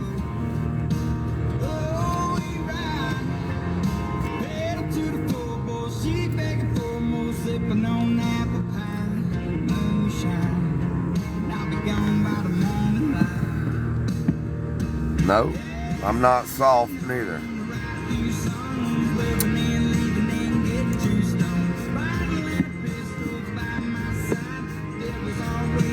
Listen, I've been in bar fights, broken bones, motorcycle accidents, fucking name it. Not a damn look at that will ever make a man tough.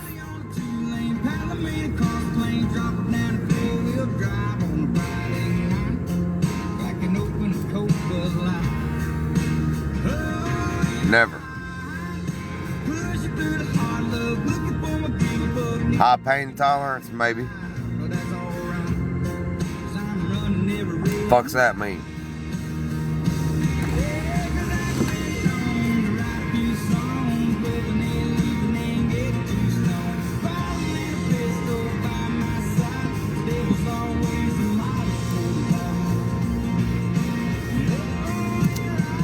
Listen, my papa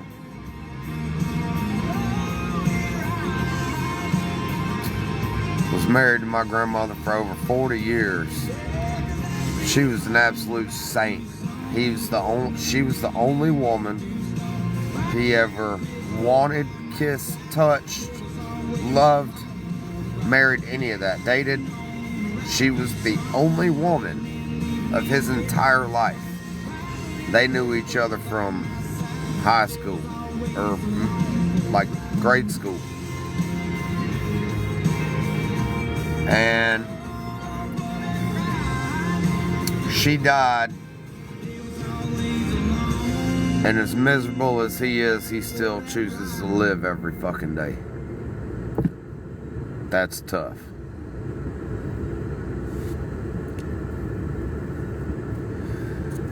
Ain't nothing pretty about that. Ain't nothing pretty about hearts of gold or being tough, really. There's not. It's a beautiful thing. There ain't nothing pretty about it. So caddy on the sidewalk, carjacking old lady at a red light, pull a gun on the owner of a liquor store. If you like, cuss out a cop, spit in his face, scope on the flag and light it up.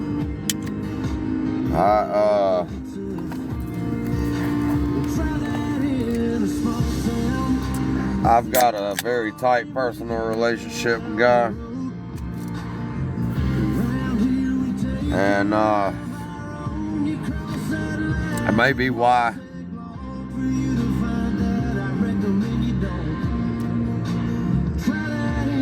I give as little of a fuck as I do. And listen, man, I'm gonna tell y'all something. I've really been through some shit emotionally on that topic, because it's like I had a conversation with my business partner just 2 days ago. I don't deserve this shit. I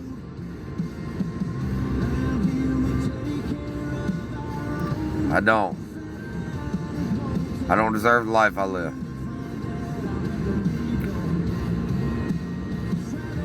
And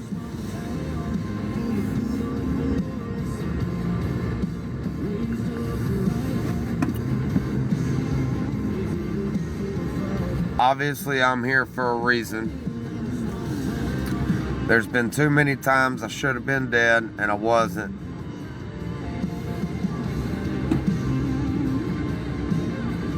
And I'm living a life I never thought I deserved, and maybe I don't. But if that's not proof that I can't get to heaven with a cup of whiskey in one hand and the Bible in the other a whole hell of a lot faster than these motherfuckers who go to church every Wednesday and Sunday and wear a suit and tie, I don't know what is.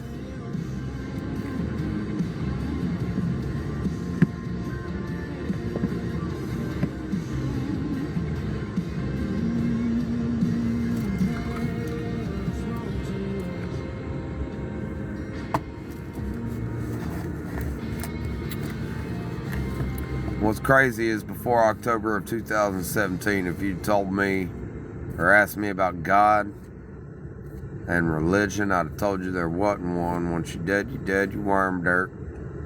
There is no heaven, there is no hell.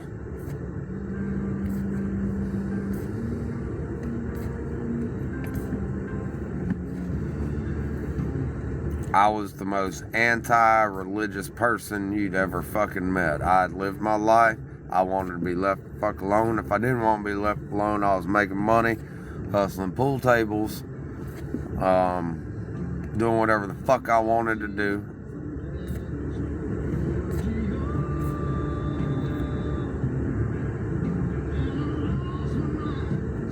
I've had one hell of a walk, no doubt.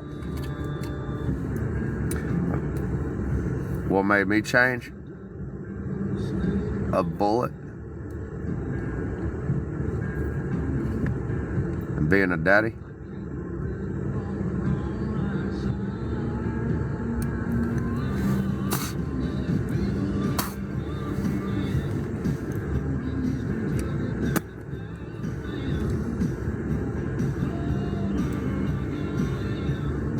Bullet's still in my hip.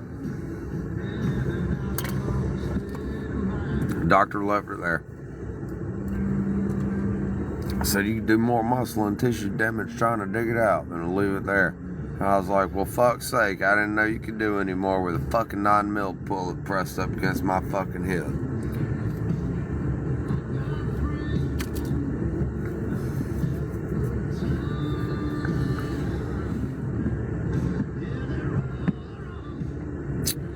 I was shot totally at random. And I knew right then, and I was already a daddy when it happened.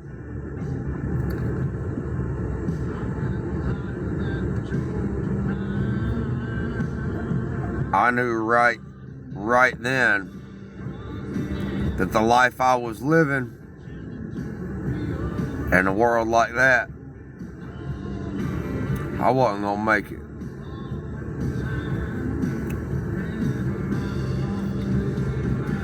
There's no explanation for why my car cut off. Me and that car were running side by side when that happened.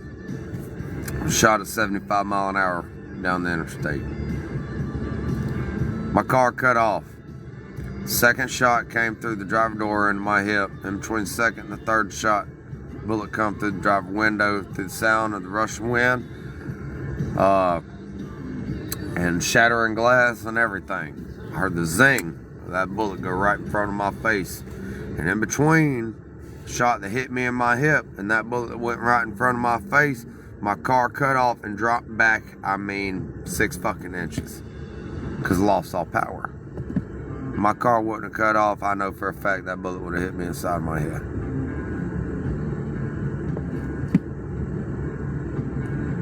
Got my car out of investigation, stuck my key in the ignition. It fired up, ran like a top, and ran like a top till the day I sold it, damn near a year later.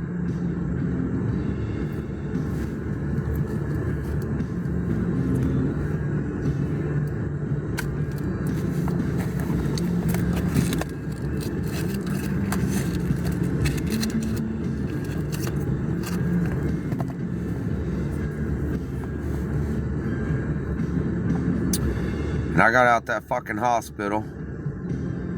It's only in the hospital about 2.5 hours. I got out that hospital. My dad picked me up from the hospital with change of clothes. I told him to take my ass to work. It's my second day on the job. And I walked in on crutches. And my boss looked at me and he said, "Go home." I said, "No, I want to work." He said, "Go home. We saw what happened on the news, go home." I said, "No, I want to work." He said, "If I have to tell you to go home again, I'm going to fire you."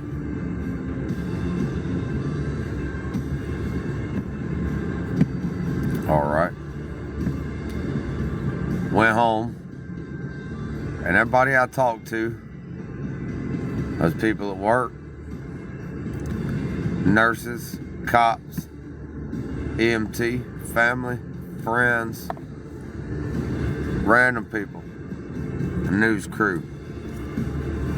I hope they bury him under the jail. I hope he gets the same treatment. I hope he negative. I hope they lock him up and throw him away. I hope they negative. I hope they negative. And all I could think to myself was, I've got a 9-month-old and a 1.5-year-old at home. I'm going to work at 4:30 in the morning and this happened because of negative. And you motherfuckers want to put more fucking negative out there. And I said, when that fucking cameraman showed up at my house and stuck that fucking microphone and camera in my goddamn face, I told him I hope they never catch him. Hope they never catch him. Hope they never find out who it was. I hope he's got kids at home. I hope he's a man just like me who's under a world of pressure and stress. Hadn't found his way yet, and did something today that he'd have normally never done, and I hope it was a wake-up call for him. Hope he turns his life around, makes something of himself for his family, gives those kids something good to look up to. That's what I hope for. I'll be right back. I gotta get something for my tooth right quick.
Fuck.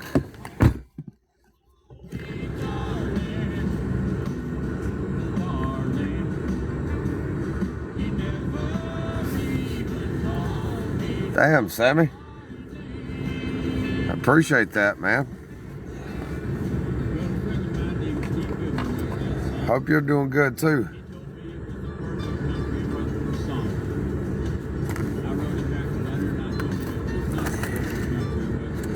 Y'all, I was with that girl right there from like 16 to 18.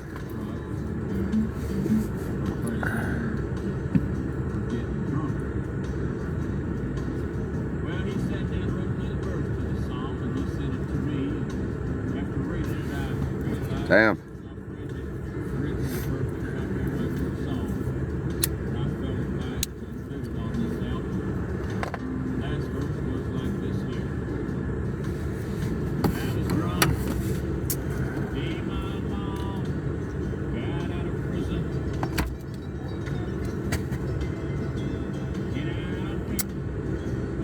That whole town knows about me, man. I think a whole lot more of them anymore respect me more than they could ever hate me. You think about things a little different when you're older. That's exactly why I don't want to live there. Hell no, every one of those motherfuckers. I know if they called me, I'd still give them the shirt off my fucking back. Don't call me. I won't be around. I got my own good things going on now. Just happy.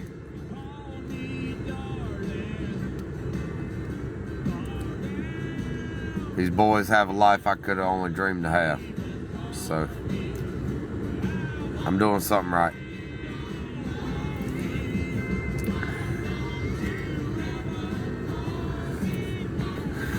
Home ain't there anymore, dude. It ain't there anymore.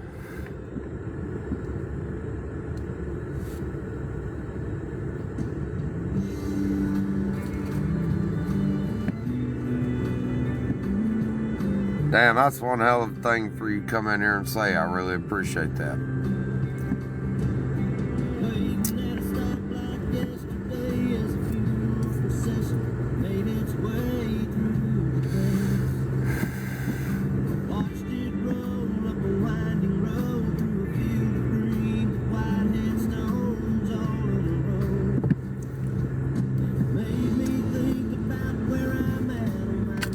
That time of life was wild.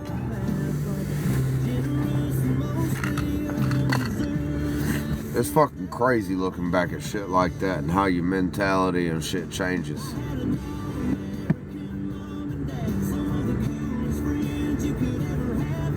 Damn, I was hell on wheels.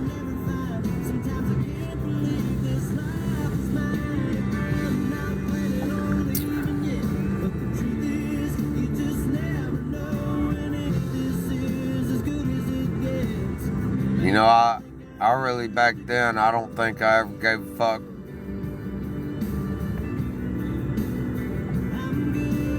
I don't think I saw things the way everybody else did to give a fuck. And I think even if I did, I still wouldn't have gave a fuck.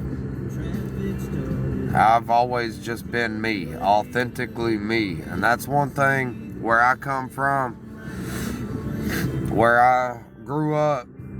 One thing nobody can say about me is I'm not a fucking bitch. Nobody can say I'm a bitch.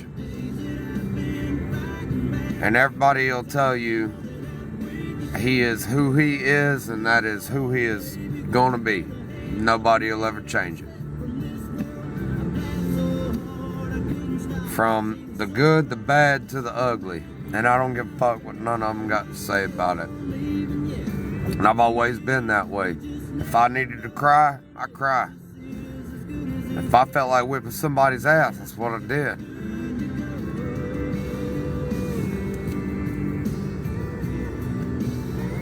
I've always been a totally unfiltered person. And as much is I felt like an outcast for that back then. Yeah, I appreciate it a whole hell of a lot more now as daddy than I ever did back then. Than I ever could have.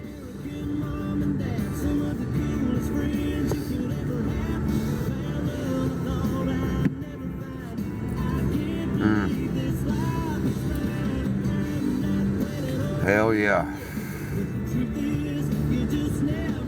Hey, you remember Crybaby Bridge down Boys Home Road?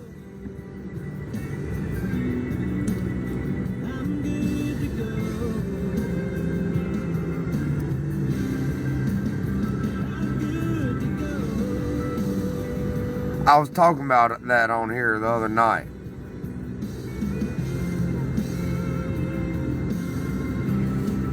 Well, I damn sure did a lot of changing that I needed to do, for sure. Josh, what's up, brother? How you doing, man? That's a motherfucker right there that's come a long way in life, too. Solid. This sumbitch right here drove across 4 counties about a month ago with a broken ass ankle or foot just to make sure I ain't get jumped. Foster Mill Road.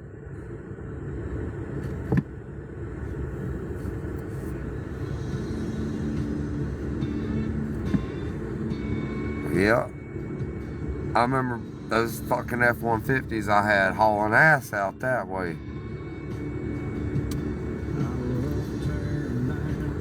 I know that's right, bro. It's fucking cold as a bitch out here.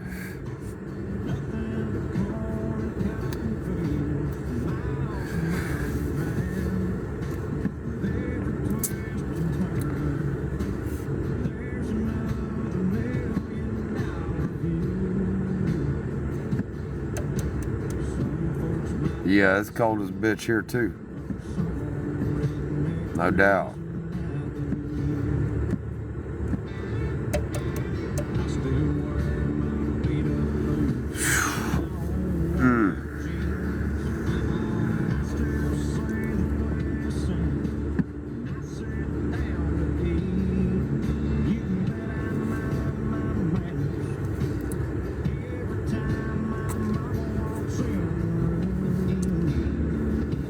Yeah. Yeah, it's 34 here. That's what the truck says anyway.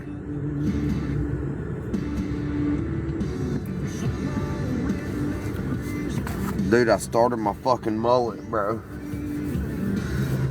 I gotta do something about this fucking wig, though. It don't feel right under my hat.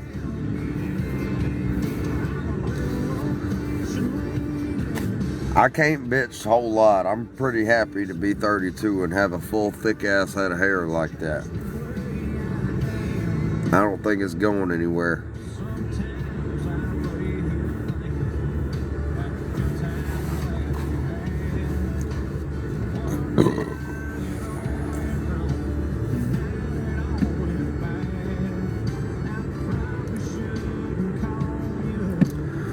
My dad was bald by the time he was about 25 though, so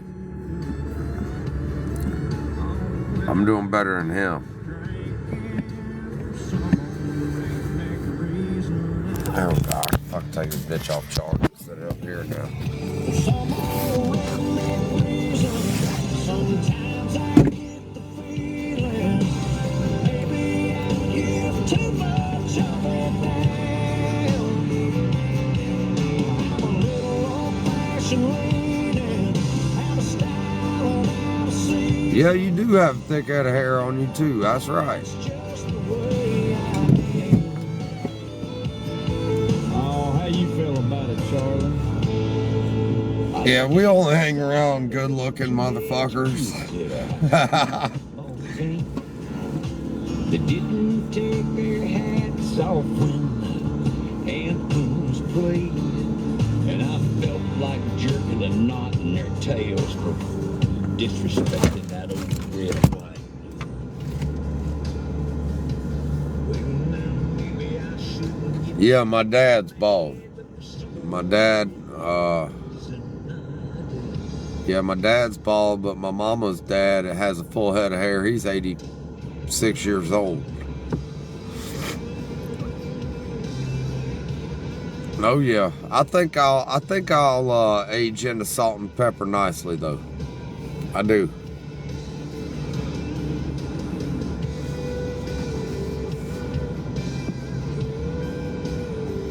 Nah, if I was gonna be bald, I'd be bald already. I'd take after my mom's dad, no doubt on that. I'm fucking finding hairs in my beard every once in a while and in the side of my head every once in a while that are gray or white. They're white.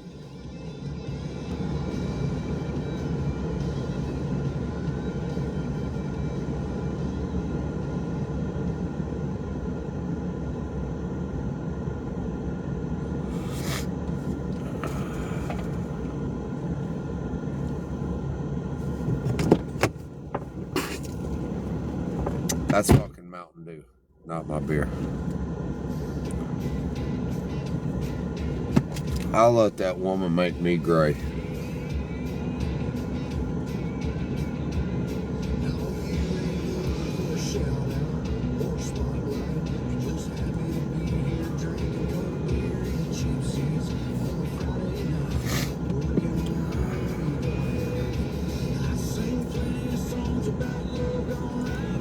Ain't nothing I can do about it. All right.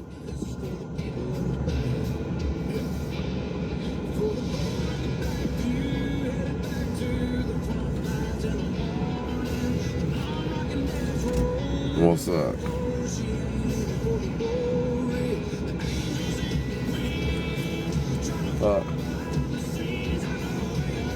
Yeah, there ain't nothing I can do about that.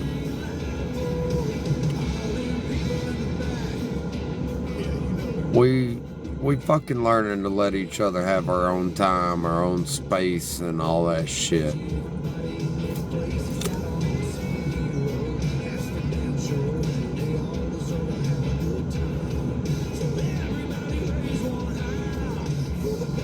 Nothing.